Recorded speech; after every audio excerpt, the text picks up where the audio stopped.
why will a 12-year-old go and be involved into real estate, while most of us, when I was 12-year-old, I was probably solving homeworks, going to school, and figuring which video game to play. And most of the viewers were. So like, what was that I was like? going to school too, but after school you had to work. Okay.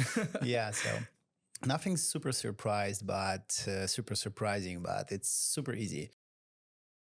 I did it because my mother need help, right? So with the selling of plots of real estate.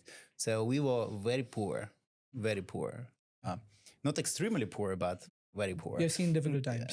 Yeah. So, and my mother was, she was a broker, like selling plots of land in Moscow suburbs. Okay. And one time she just collected enough money, like, I don't know, $5,000 or something like this.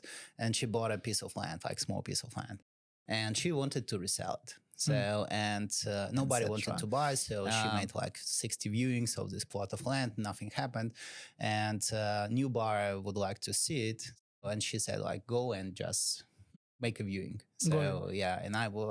So you went with the buyer. Yeah, and I sat with a car, in a car, like 12 years old, in a car with a guy with a mustache. You know, like, we were driving like 1.5 hour, you know, in the Moscow suburbs. Was he asking you questions? Yeah, so like, now it's kind of not strange things. It's strange things, right? Once a child with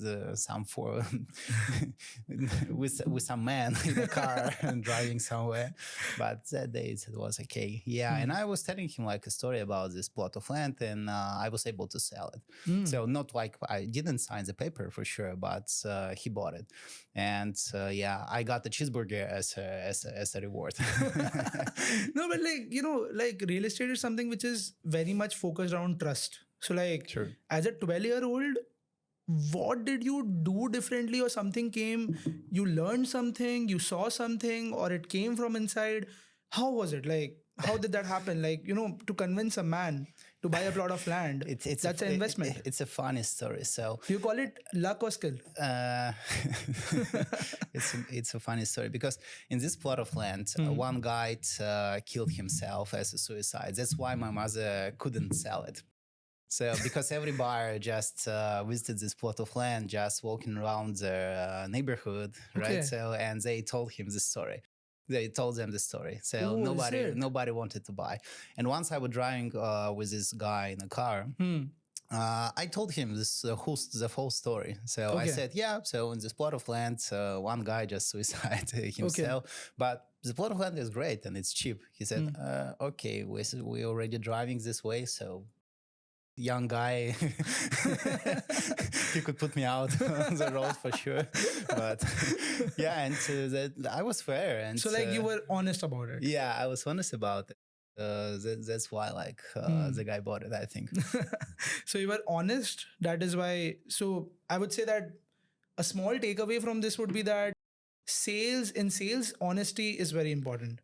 I think your whole company is based on honesty itself. So you can be like 100% honest, right? So you can do your best, but you have employees, you can cover all this. Frankly speaking, I think that the best salespersons, really the best world, they're not honest. So they kind of manipulating the people, right? And they sell and they're rich.